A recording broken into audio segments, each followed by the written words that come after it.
Today, I'm diving into the role of curriculum director, the behind-the-scenes instructional authorities of education.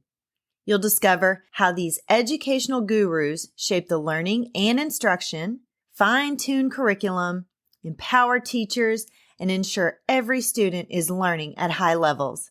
Get ready to explore the world of curriculum design, instructional innovation, and the impact these curriculum masters have on the future of education.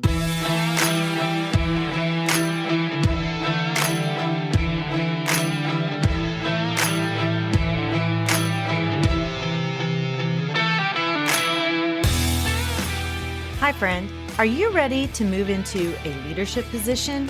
Do you have interests and ambitions that you want to pursue, but feel like you don't know how to take that next step?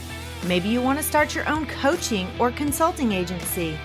I'm Mel, and I help educators define their career path through correct mindset, knowing your options, and getting prepared for your career transition.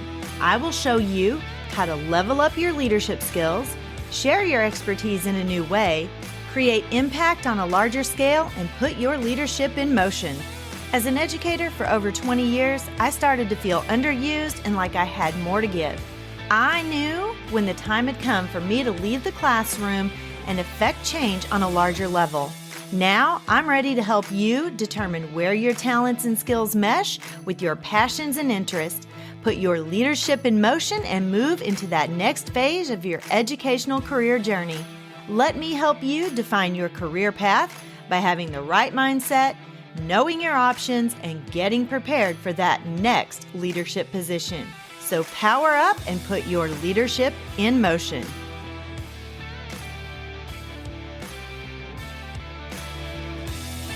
Good morning, everyone, and happy Friday. I hope you're having a fabulous end to your week and getting prepared for the weekend. I would like to take just a moment to read a quick review from Chris Tipp, and it says, I'm a former teacher who has a master's in educational leadership. I love this community and Mel's leadership. She has a genuine heart to see education improve in an authentic way.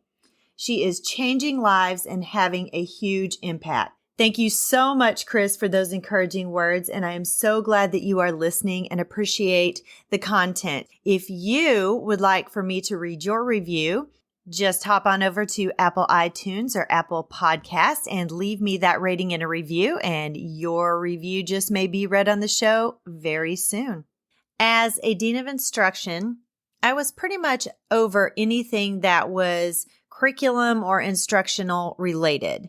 That included things like PD, classroom visits to ensure that the teachers were teaching with fidelity to the curriculum, making sure that the curriculum was aligned, making sure that students were tested properly, using testing data to ensure that any gaps were closed. Anything curriculum or instruction fell under my job description. And that was for my specific building. We did, however, have a chief of curriculum and instruction that was our regional person.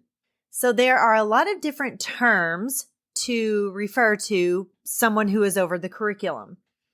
You might have heard it called curriculum director or director of curriculum and instruction or director of curriculum and educational programs. There are a lot of different names or ways to identify someone who's over the curriculum and instruction in a district.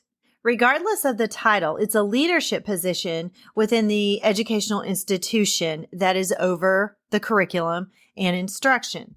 And the main responsibility is to oversee and manage the development, the implementation, and the improvement of the curriculum and instructional programs within the district or within a building. It's such an important role in ensuring that the educational offerings align with the educational standards, with best practice, and the needs of the students and the teachers. Today, I want to outline some of the key responsibilities of a curriculum director or someone who is over curriculum and instruction in your district or in a building. Number one is curriculum development. It's important to make sure that all of your curriculum align with the educational standards of your state and your standards and objectives set by your school district. And to do this, they collaborate with teachers, administrators, and maybe even other educational experts outside of the district, maybe some consultants that are brought in to design and maybe revise the curriculum framework that is already in place, or really take a good look at any curriculum programs and see if they are really what is best for that district at that time. Number 2 is instructional improvement. One of the main parts of my job as a dean of instruction was to work with teachers. I gave real-time feedback. I was in the classroom every single week with each teacher that was under my supervision, and I made sure that they were really being the best instructor that they could be, that there was instruction with fidelity and alignment to the curriculum with the standards. So it was really my job to make sure that the teachers under my supervision were teaching the very best that they could teach so that the students could learn the very best way that they absolutely could. And often, the curriculum director themselves doesn't necessarily step into the classroom. They may go in and visit, but they may not be in there as often as someone like an instructional coach.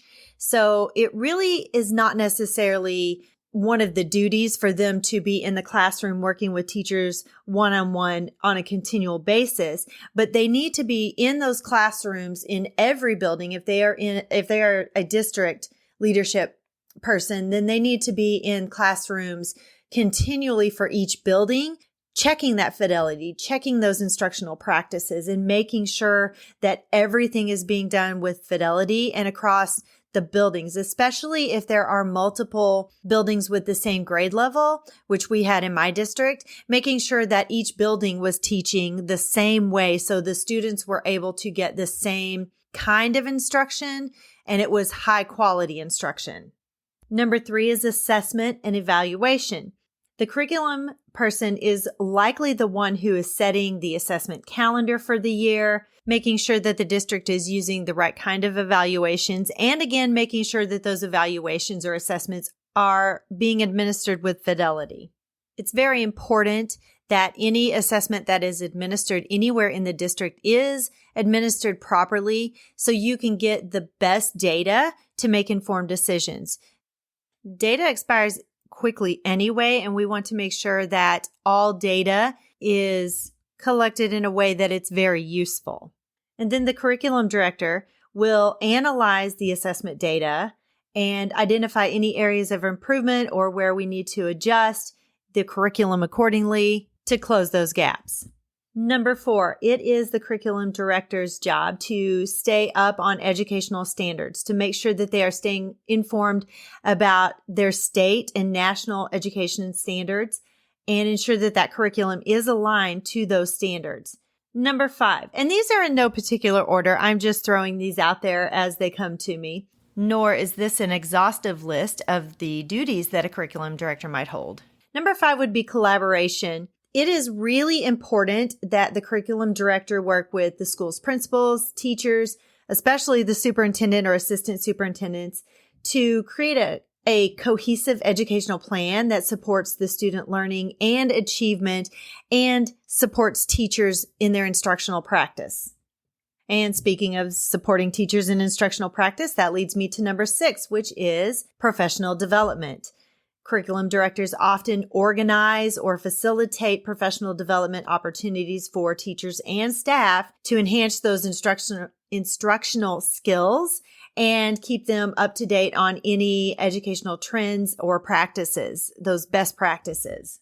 Number 7 would be to support special populations. So the curriculum director may collaborate with the special education department and really make sure, or the EL department, and make sure that those programs are meeting the needs of those diverse student populations. Number 8, policy implementation. A curriculum director needs to ensure that the curriculum and instructional practices are in compliance with district, state, and national policies, any educational laws, so the district stays in compliance. That's a quick rundown of the job of curriculum director and the role that they play, the critical role that they play in shaping the educational experience for students and for teachers and for overseeing the development and implementation of the curriculum. That's it for today, my friends. I hope today's show was a blessing to you as you continue on your path toward everything God has in store for your life and your new career journey. May the Lord bless and keep you. May his face shine upon you and be gracious to you. May the Lord lift you up and give you peace. I will see you back here next week as we talk about how to become a curriculum director.